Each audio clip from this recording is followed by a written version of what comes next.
ಮಹುವಾ ಮೊಯಿತ್ರ ಮೇಲೆ ಅವರದೇ ಕ್ಷೇತ್ರ ಕೃಷ್ಣನಗರದಲ್ಲಿ ನಿನ್ನೆ ಅಟ್ಯಾಕ್ ಆಗಿದೆ. TMC ಕಾರ್ಯಕರ್ತರ ಜೊತೆ ಸಭೆ ನಡೆಸ್ತಾ ಇದ್ರು. ಆ ಸಂದರ್ಭದಲ್ಲಿ ಒಂದಿಷ್ಟು ಜನ ಮೊಟ್ಟೆಯನ್ನ ಅವರ ಕಚೇರಿ ಮೇಲೆ ಎಸೆತಾರೆ. Just see what is happening. See the guy in the green shirt. See the guy in the pink shirt. Please notice these BJP guys giving interviews. It's been going on for half an hour. Police are just standing. They're not even dispersing the crowd. Abhishek Banerjee ಮೇಲೆ ಬಹಳ ಘೋರವಾದ ದಾಳಿ ಆಗುತ್ತೆ. ಮಮತಾ ಬ್ಯಾನರ್ಜಿ ಅವ್ರ ಮೇಲೆ, ಅದಾದ್ಮೇಲೆ ಈಗ ಮಹುವಾ ಮೊಯಿತ್ರ ವಿರೋಧ ಪಕ್ಷದ ಒಂದು ಗಟ್ಟಿ ಧ್ವನಿ. ಏನ್ ನಡೀತಿದ್ದಾರೆ ದೇಶದಲ್ಲಿ? ಒಂದ್ಸಲ ನೀವು ಗೆದ್ರಿ ಅಂತ ಇಟ್ಕೊಳ್ಳಿ, ಗೆದ್ರೆ ಏನ್ ಬೇಕಾದ್ರೂ ಮಾಡ್ಬೋದಾ? ತೀರಾ ಶಾಸಕರು, ಸಂಸದರು, ಮಂತ್ರಿಗಳನ್ನೇ ಬಿಡಲ್ಲ ಅಂದ್ರೆ, ರಾಜಕೀಯ ನಾಯಕರು, ಜನಪ್ರತಿನಿಧಿಗಳನ್ನೇ ಇವ್ರು ಬಿಡಲ್ಲ ಅಂದ್ರೆ, ಇನ್ನು ಜನಸಾಮಾನ್ಯರ ಗತಿ ಏನಾಗಬೇಕು? ಏನು ಮಾಡಿ ಹಾಕ್ಬೋದು ಇವರು? ಈ ದೇಶದಲ್ಲಿ ಪ್ರಜಾಪ್ರಭುತ್ವ ಉಳಿಯೋದಕ್ಕೆ ಸಾಧ್ಯನಾ? ಪ್ರಜಾಪ್ರಭುತ್ವ ವ್ಯವಸ್ಥೆ ಉಳಿಯೋದಕ್ಕೆ ಸಾಧ್ಯನಾ? ಹಲೋ ನಮಸ್ಕಾರ. ಭಾರತದ ಪ್ರಜಾಪ್ರಭುತ್ವ ವ್ಯವಸ್ಥೆಯಲ್ಲಿ ಕೆಟ್ಟ ಘಟನೆಗಳು ನಡೀತಿದ್ದಾವೆ. ಮೊದಲಿಗೆ ಅಭಿಷೇಕ್ ಬ್ಯಾನರ್ಜಿ, ಮಮತಾ ಬ್ಯಾನರ್ಜಿ ಅವರ ಸೋದರಳಿಯ. ಆಫ್ಟರ್ TMC ಡಿಫೀಟ್, ಬಿಜೆಪಿ ಅಧಿಕಾರಕ್ಕೆ ಬಂದ ಕೂಡಲೇ ಒಂದಿಷ್ಟು TMC ಕಾರ್ಯಕರ್ತರನ್ನ ಟಾರ್ಗೆಟ್ ಮಾಡಿ ಅವರನ್ನ ಹಲ್ಲೆ ಮಾಡುವ, ಹತ್ಯೆ ಮಾಡುವ ಪ್ರಯತ್ನಗಳು ಸಿಕ್ಕಾಪಟ್ಟೆ ನಡೆದವು. ಈ ಸಂದರ್ಭದಲ್ಲಿ TMC ಕಾರ್ಯಕರ್ತರು, ಗಾಯಗೊಂಡಂತಹ TMC ಕಾರ್ಯಕರ್ತರನ್ನ ಮಾತಾಡ್ಸೋಕ್ಕಂತ ಅಭಿಷೇಕ್ ಬ್ಯಾನರ್ಜಿ ಸೋನಾರ್ಪುರಕ್ಕೆ ಹೋಗಿದ್ದಾಗ ಅವ್ರ ಮೇಲೆ ಹಲ್ಲೆಯನ್ನು ಮಾಡ್ತಾರೆ, ಮೊಟ್ಟೆಯನ್ನು ಎಸೆತಾರೆ, ಕಲ್ಲನ್ನು ಎಸೆತಾರೆ. ಈ ಘಟನೆ ನಡೆದ ಬೆನ್ನಿಗೆ ಮಮತಾ ಬ್ಯಾನರ್ಜಿ ಅವರು ಕೋರ್ಟಿಗೆ ಒಂದು ಕೇಸಿನ ವಿಚಾರವಾಗಿ ಹೋಗಿದ್ದಾಗ ಅವರನ್ನ ಪರಮ ತುಚ್ಛವಾಗಿ ನಿಂದಿಸುವ, ಹಲ್ಲೆ ಮಾಡುವ ಪ್ರಯತ್ನಗಳು ನಡೀತು. ಸದ್ಯ ನಮ್ಮ ದೇಶದಲ್ಲಿ ಕೋಮುವಾದದ ವಿರುದ್ಧದ, ಮೋದಿ ಸರ್ಕಾರದ ಫ್ಯಾಸಿಸಂ ವಿರುದ್ಧದ ಬಹಳ ದೊಡ್ಡ ಧ್ವನಿ ಮಹುವಾ ಮೊಯಿತ್ರ. TMC MP, ಪಶ್ಚಿಮ ಬಂಗಾಳದ ಕೃಷ್ಣನಗರದ MP. ಅವರು ಸಂಸತ್ತಲ್ಲಿ ಮಾತಾಡಕ್ಕೆ ನಿಂತರೆ ಅವರಿಡುವಂಥ ಪಾಯಿಂಟ್ಗಳಿಗೆ ಉತ್ತರ ಕೊಡೋದಕ್ಕೆ ಸಾಧ್ಯ ಆಗಲ್ಲ. ಎಸ್ಕೇಪ್. ಒಂದ್ಸಲ ಮೋದಿಯವರು ಮಹುವಾ ಮೊಯಿತ್ರ ಮಾತಾಡೋಕ್ಕೆ ಅಂತ ಎದ್ದಾಗ, ಹೆದರಬೇಡಿ ಮೋದಿಯವರೇ, ಒಂದು ಸ್ವಲ್ಪ ನನ್ನ ಮಾತನ್ನು ಕೇಳಿ, ಸ್ವಲ್ಪ ನನ್ನ ಮಾತು ಕೇಳಿ ಹೋಗಿ, ನೀವು ಹೆದರಿ ಓಡಿದ್ರೆ ಹೆಂಗೆ? ಈ ಥರ ತಮಾಷೆಯನ್ನು ಕೂಡ ಮಾಡಿದ್ರು. I stand here on behalf of my party. Pradhan, Mr. Prime Minister, Honorable Prime Minister, I would really request you, since you've been here for the better half of 1 hour, ये भी सुनते हुए जाइए सर, डरिए मत, डरिए मत sir, डरिए मत.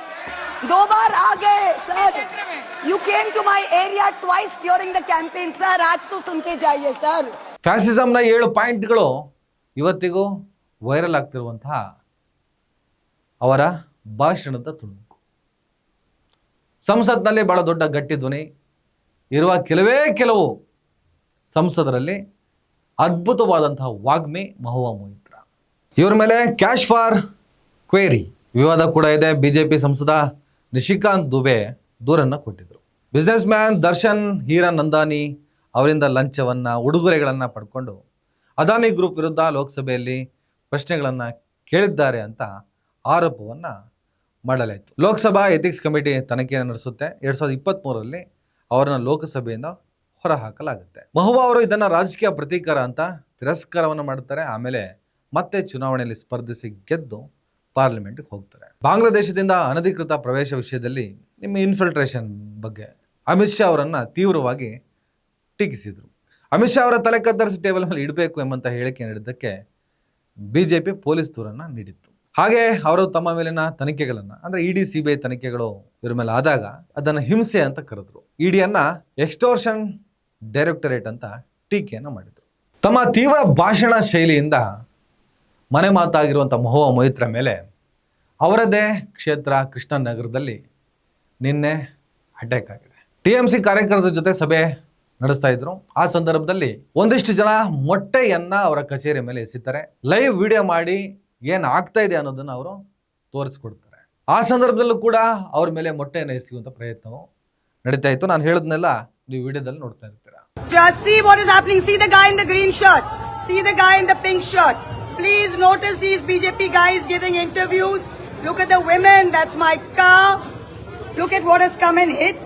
Just see. It's been going on for half an hour. Police are just standing. They're not even dispersing the crowd.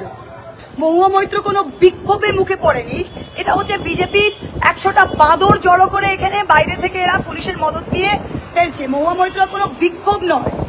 Public যখন বিক্ষোভ করে না তখন আমরা বিক্ষোভ পেশ করেছি, আমরা জানি বিক্ষোভ কি।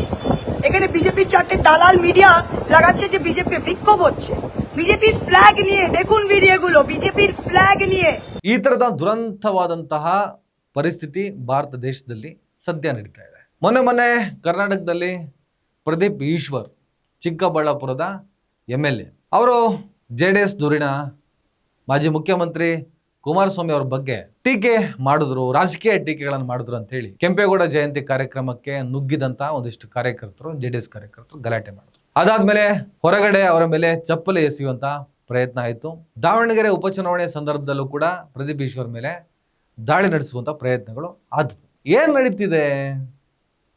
ಕರ್ನಾಟಕದ ಕಥೆಯನ್ನು ಸದ್ಯಕ್ಕೆ ನಾವು ಬದಿಗಿಡೋಣ. ಪಶ್ಚಿಮ ಬಂಗಾಳದ ಕಥೆ ಏನು? ಬಿಜೆಪಿ ಈ ಸಲ TMCಯನ್ನ ಸೋಲಿಸಿ ಅಧಿಕಾರಕ್ಕೆ ಬಂತು.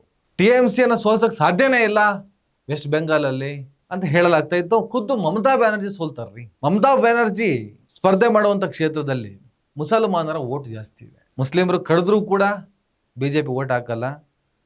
ಅವರ ಕೋಮು ಧ್ರುವೀಕರಣದ ವಿಪರೀತಕ್ಕೆ ಅವ್ರು ಯಾವತ್ತೂ ಕೂಡ ತಲೆ ಕೆಡಿಸ್ಕೊಳ್ಳಲ್ಲ. ಹಾಗಾಗಿ ಅವ್ರ ವಿರುದ್ಧ ನಿಂತಾರೆ. ಮುಸಲ್ಮಾನರು ಹೆಚ್ಚಿರುವಂತಹ ಕ್ಷೇತ್ರದಲ್ಲಿ ಮಮತಾ ಬ್ಯಾನರ್ಜಿ ಡಿಫೀಟ್ ಆಗ್ತಾರೆ. ಇವೆಲ್ಲ SIRನ ಘೋರ ಪರಿಣಾಮ. ಬಹಳ ದೊಡ್ಡ ಪ್ರಮಾಣದಲ್ಲಿ ಕೋಟ್ಯಾಂತರ ಓಟುಗಳು ಡಿಲೀಟ್ ಆಗಿರುವಂತಹ ಕಾರಣಕ್ಕೆ TMC ಅಲ್ಲಿ ಡಿಫೀಟ್ ಆಯಿತು. ಮುಸಲ್ಮಾನ ಬಾಹುಳ್ಯವುಳ್ಳ ಕ್ಷೇತ್ರ. ವೆಸ್ಟ್ ಬೆಂಗಾಲ್ನಲ್ಲಿ ಅಕ್ರಮ ಬಾಂಗ್ಲಾ ವಲಸಿಗರು ಬಂದು ಸೇರ್ಕೊಂಡಿದ್ದಾರೆ, ಮುಸಲ್ಮಾನರು ಸೇರ್ಕೊಂಡಿದ್ದಾರೆ. ಅವ್ರನ್ನೆಲ್ಲ ಒದ್ದೋಡಿಸ್ತೀವಿ ಅನ್ನುವಂತಹ BJPಗೆ ಅಲ್ಲಿನ ಮುಸಲ್ಮಾನರು ಓಟ್ ಹಾಕ್ತಾರ.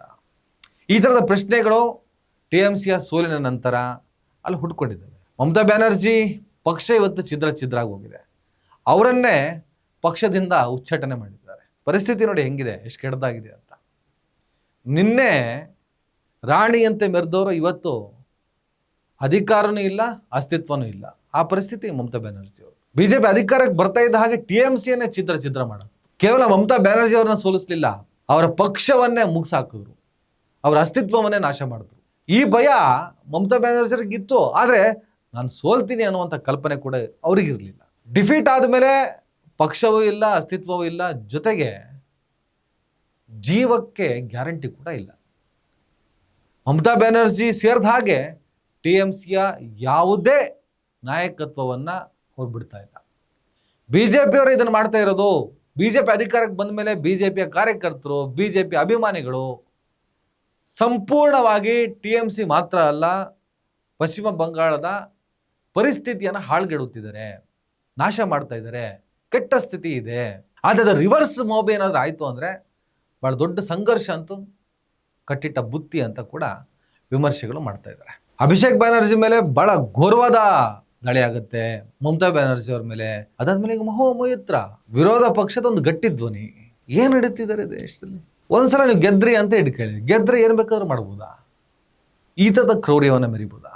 ಚುನಾವಣೆ ಗೆಲುವಿನ ರಹಸ್ಯಗಳ ಬಗ್ಗೆ ಚರ್ಚೆಗಳು ನಡೀತಿರುವಂಥ ಈ ಸಂದರ್ಭದಲ್ಲಿ SIR ಅನ್ನೋದು ನಿಮ್ಮ ಷಡ್ಯಂತ್ರದ ಭಾಗ ಅನ್ನುವಂಥ ಚರ್ಚೆ ನಡೀತಿರುವಂಥ ಸಂದರ್ಭದಲ್ಲಿ ಇದರ ಜೊತೆಗೆ ಎದುರಾಳಿಗಳನ್ನು ಹತ್ತಿಕ್ಕೋದು ಬೇರೆ, ಮುಗಿಸುವ ಪ್ರಯತ್ನ ಮಾಡೋದು, ಹಲ್ಲೆ ಮಾಡೋದು, ಹತ್ಯೆ ಮಾಡೋದು. BJP ಈಗ ಮಹುವಾ ಮೊಯಿತ್ರ ಪ್ರಕರಣಕ್ಕೆ ಸಂಬಂಧಪಟ್ಟ ಹಾಗೆ ಮೊಟ್ಟೆ ಹೊಡೆಯುವ, ಮೊಟ್ಟೆ ಎಸೆಯುವ ಸಂಸ್ಕೃತಿ ನಮ್ದಲ್ಲ ಅಂಥೇಳಿ, ಈ ಘಟನೆಗೆ ಸಂಬಂಧಪಟ್ಟ ಹಾಗೆ ನಾನು ಅವನಲ್ಲ ಅಂಥೇಳಿ ಸ್ಟೇಟ್ಮೆಂಟ್ನ ಕೊಟ್ಟಿದೆ. ಮಹುವಾ ಮೊಯಿತ್ರ ವಿಡಿಯೋವನ್ನು ಮಾಡಿ ತೋರಿಸ್ತಾರೆ ಏನಾಗ್ತಿದೆ ಅಂತ. ಮೊಟ್ಟೆ ಎಸಿತಾ ಇರ್ತಾರೆ, ಪೊಲೀಸರು ಸುಮ್ಮನೆ ನಿಂತಿದ್ದಾರೆ. ಹೇಗಿದೆ ನೋಡಿ. ಇದೇ ಮಮತಾ ಬ್ಯಾನರ್ಜಿ ಅಲ್ಲಿ ಅಧಿಕಾರದಲ್ಲಿದ್ದಾಗ ಅಲ್ಲಿನ ಪೊಲೀಸರು, ಅಧಿಕಾರ ವರ್ಗ ಯಾವ ರೀತಿಯಲ್ಲಿ ಕೆಲಸ ಮಾಡ್ತಾ ಇತ್ತು. ಸೋಲ್ತಾ ಇದ್ದ ಹಾಗೆ ಇವರದ್ದೇ ಸಂಸದರ ಮೇಲೆ, ಶಾಸಕರ ಮೇಲೆ ಹಲ್ಲೆ ನಡೆದ್ರು ಅಲ್ಲಿ ಹೇಗೆ ಸುಮ್ಮನೆ ನಿಂತಿದ್ದಾರೆ ನೋಡಿ. ಮೊಟ್ಟೆ ಆರಾಮಲ್ಲಿ ತೆಗೆದು ಹೊಡಿತಾ ಇದ್ದಾರೆ, ತಡೆಯೋ ಪ್ರಯತ್ನ ಮಾಡ್ತಾ ಇಲ್ಲ. ಲಾಠಿ ಹಿಡ್ಕೊಂಡು ಅವ್ರನ್ನ ಹೊಡೆದು ಓಡಿಸೋ ಪ್ರಯತ್ನ ಕೂಡ ಮಾಡ್ತಾ ಇಲ್ಲ. ಹೇಗಿತ್ತು ಅಂದರೆ ಸ್ವಲ್ಪ ಚಾನ್ಸ್ ಸಿಕ್ಕಿದ್ರೆ ಒಳಗಡೆ ಬಿಟ್ಟು ಕೊಲೆ ಮಾಡಿಸೋದಕ್ಕೂ ಕೂಡ ಹೇಸದ ಅಂತಹ ಮಾನಸಿಕತೆಗೆ ಬಂದು ತಲುಪಿದ್ದಾರೆ. ಎಲ್ಲದೂ ಕೋಮುವಾದದ ವಿಪರೀತದ ವೈಖರಿಗಳಿದು. ನಾನು ಯಾವಾಗಲೂ ಅದನ್ನು ಹೇಳೋದು, ದ್ವೇಷವನ್ನು ಉಸಿರಾಡಿಕೊಂಡು ಬಂದವರು, ಬೆಳೆದವರು ಈ ದೇಶವನ್ನು ನಾಶ ಅಂತ ಮಾಡ್ತಾರೆ. ಈ ದ್ವೇಷಕೋರರ ಸರ್ವನಾಶ ಆಗದೇ ಇದ್ದರೆ ಇದು ಭಾಳ ಕೆಟ್ಟ ಬೆಳವಣಿಗೆ. ತೀರಾ ಶಾಸಕರು, ಸಂಸದರು, ಮಂತ್ರಿಗಳನ್ನೇ ಬಿಡಲ್ಲ ಅಂದರೆ, ರಾಜಕೀಯ ನಾಯಕರು, ಜನಪ್ರತಿನಿಧಿಗಳನ್ನೇ ಇವ್ರು ಬಿಡಲ್ಲ ಅಂದರೆ, ಇನ್ನು ಜನಸಾಮಾನ್ಯರ ಗತಿ ಏನಾಗಬೇಕು? ಏನು ಮಾಡಿ ಹಾಕ್ಬೋದು ಇವರು? ಈ ದೇಶದಲ್ಲಿ ಪ್ರಜಾಪ್ರಭುತ್ವ ಉಳಿಯೋದಕ್ಕೆ ಸಾಧ್ಯನಾ? ಪ್ರಜಾಪ್ರಭುತ್ವ ವ್ಯವಸ್ಥೆ ಉಳಿಯೋದಕ್ಕೆ ಸಾಧ್ಯನಾ? ನಮ್ಮ ದೇಶದ ಸಂವಿಧಾನ ಏನು ಹೇಳಿದೆ, ಅದರ ಮೂಲ ಆಶಯ ಏನು, ಅವುಗಳು ಉಳಿಯೋದಕ್ಕೆ ಸಾಧ್ಯ ಇದೆಯಾ? ಏನಪ್ಪ, ಭಾಳ ಕೆಟ್ಟ ಪರಿಸ್ಥಿತಿ ಬಂದಿದೆ, ಬರುತ್ತಿದೆ. ಇದನ್ನು ಹೇಗೆ ರಿಪೇರಿ ಮಾಡ್ತಿರೋ, ಹೇಗೆ ರಿಪೇರಿ ಆಗ್ತದೋ, ಸರಿ ಹೋಗ್ತದೋ, ಅಥವಾ ವಿನಾಶಕಾಲೇ ವಿಪರೀತ ಬುದ್ಧಿ, ದೀಪ ಆರುವ ಮುನ್ನ ಜೋರಾಗಿ ಉರಿಯುತ್ತೆ, ಈ ಮಾತುಗಳು ಹೇಳ್ತೀವಲ್ಲ, ಅದರ ಲಕ್ಷಣಗಳು. ಕಾದ್ ನೋಡೋಣ. ನಮಸ್ಕಾರ.